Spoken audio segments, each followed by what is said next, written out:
साल की शुरुआत केकेआर के नाम थी और साल का अंत एनकेआर के नाम। शाबाश बेटा, बहुत बढ़िया। नमस्कार, मैं हूं रौनक। वेलकम। ये है नीतीश कुमार रेड्डी स्पेशल वीडियो। आंध्र प्रदेश का एक लड़का जिसको उसके घर वाले क्रिकेट खिलाना चाहते हैं। लड़का क्रिकेट खेलता भी है लेकिन सीरियस नहीं होता, लेकिन उसके घर वाले तो इसके लिए पूरी तरह सीरियस हैं। उनको क्रिकेटर ही बनाना है इस लड़के को, इसलिए अपने बेटे पर पूरा फोकस करने के लिए पापा ने अपनी जॉब छोड़ दी। लेकिन लड़का फिर भी सीरियस नहीं होता। कुछ समय बाद वो अपने पिता को छुप कर रोते हुए देख लेता है, क्योंकि घर की फाइनेंशियल हालत सही नहीं होती, पैसे खत्म हो गए हैं, जरूरी चीजों के लिए भी नहीं बचे हैं पैसे। तब इस लड़के को समझ में आता है कि क्रिकेट को मजाक में तो नहीं लिया जा सकता, घर वाले इतना सैक्रिफाइस कर रहे हैं, सीरियसली खेलना पड़ेगा। उसके बाद आज वही लड़का ऑस्ट्रेलिया में एक मुश्किल सिचुएशन से टीम इंडिया को निकाल कर लाया है और अपने बेटे के इस सफर के लिए खुद कुर्बानी देने वाले उनके पापा स्टैंड में बैठे ये सब देख रहे थे।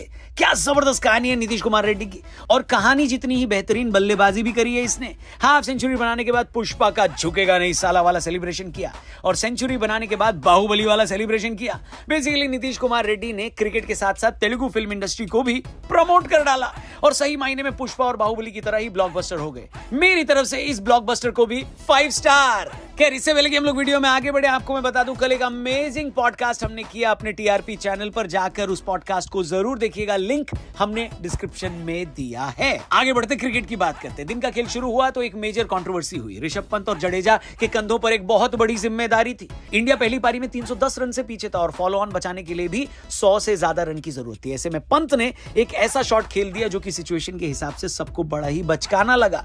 बॉल लेग साइड पर मारना चाहते थे, लेकिन उल्टा पुल्टा मारने के चक्कर में गेंद थर्ड मैन बाउंड्री पर फील्डर के हाथों में चली गई। इसके बाद सुनील गावस्कर ने जो ऋषभ पंत की क्लास लगाई है बाबा, ऐसा समझ लो कि कमेंट्री बॉक्स में मर्यादा रखने के लिए बस गाली नहीं दी, वरना पंत के शॉट सिलेक्शन की धज्जियां उड़ा दी। साथ में कमेंट्री कर रहे हर्षा भोगले भी चौंक गए कि अचानक से सुनील पाजी को क्या हो गया। ऑस्ट्रेलिया वाला कमेंटेटर तो विकेट की ही खुशी में था, कुछ बोल ही नहीं रहा था, लेकिन गावस्कर पाजी ने करीब 2 मिनट तक नॉन स्टॉप पंत के शॉट सिलेक्शन को ऐसे धोया है कि इतनी बढ़िया वॉशिंग मशीन धोने को मिल जाए तो कपड़े चमक जाएं। हालांकि कई लोगों को यह लगता है कि ऋषभ पंत तो हमेशा से ऐसा खेलते हैं। अगर यही गेंद छक्का चली जाती तो सोशल मीडिया चिल्ला रहा होता कि वाह ऋषभ पंत क्या बैटिंग करता है, फियरलेस एकदम। लेकिन सुनील गावस्कर की बात भी सही है, अगर आप इतनी मुश्किल सिचुएशन में ऑर्थोडॉक्स शॉट नहीं खेल सकते तो टेस्ट क्रिकेट आपके लिए नहीं है। सुनील गावस्कर ने असल में क्या कहा, इसके ऊपर हमने अपने दूसरे चैनल क्रिको पर एक मस्त वीडियो बनाई है, जाकर जरूर देखना। आपका इस मुद्दे पर क्या कहना है कमेंट करके बताना। क्या ऋषभ पंत को थोड़ा और जिम्मेदारी दिखानी चाहिए थी, या फिर यही है जो है, ऐसे ही खेलेगा ये लड़का है। लेकिन एक बात तो पक्की है, ऋषभ पंत के विकेट की वजह से इंडिया की हालत बहुत पतली हो गई। लंच तक आते आते जडेजा का भी विकेट गिर गया। इस सेशन में 2 विकेट गिरने की वजह से स्कोर हो गया 221 फॉर 7। हालांकि नीतीश कुमार रेड्डी और वाशिंगटन सुंदर ने यहां से लंच तक कोई और नुकसान नहीं होने दिया और स्कोर कर दिया 244 पर 7। लंच के बाद जो जिम्मेदारी पंत और जडेजा पर थी वो अब सुंदर और नीतीश कुमार रेड्डी पर आ गई थी। फॉलो ऑन बचाने की जिम्मेदारी इन लोगों ने बखूबी निभाई, और सच बताऊं तो उनकी बल्लेबाजी देखकर मुझे सुनील गावस्कर की बात सही लगी, क्योंकि सुंदर और नीतीश ने जैसा खेला है वैसा असल में बाकी सबको खेलना चाहिए था।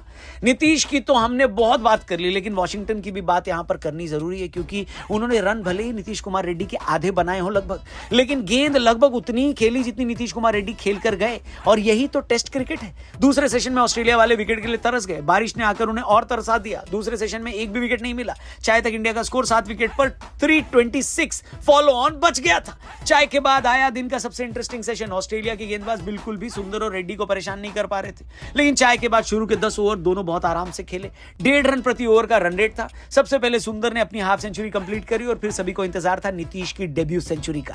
लेकिन फिर वही दिन खत्म होने से पहले का आधा घंटा भाई साहब, अच्छा खासा खेल रहे वॉशिंगटन सुंदर अचानक से स्लिप पर कैच देकर आउट हो गए। नीतीश कुमार रेड्डी ने अगले ओवर में अपना स्कोर 99 तक पहुंचा दिया, लेकिन फिर शातिर पैट कमिंस खुद गेंदबाजी करने आए ताकि किसी तरीके से रेड्डी को शतक बनाने से रोक लें। पूरा ओवर खेलने की जिम्मेदारी बुमराह की थी, लेकिन बुमराह भाई तीसरी गेंद पर आउट हो गए। लेकिन अब नीतीश की सेंचुरी बनाने की उम्मीद थे उनके ही हैदराबादी भाई मोहम्मद सिराज को 3 गेंदें खेलनी थी, और सच कहूं तो पहली गेंद छोड़कर सिराज ने सच में बढ़िया डिफेंस किया।